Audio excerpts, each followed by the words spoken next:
ginagawa ng mga Duterte na puro kriminal ang utak, na puro pananakot, pagpatay, puro kasamaan ang tinuturo sa mga Pilipino, no?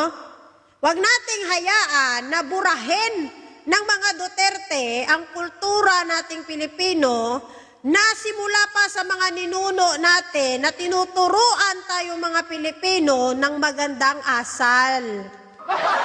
Napansin nyo ba sa speech ni Baste, may narinig ba kayong positibong salita? Wala. Puro lahat paninira at galit. Tapos ang title, Good Governance.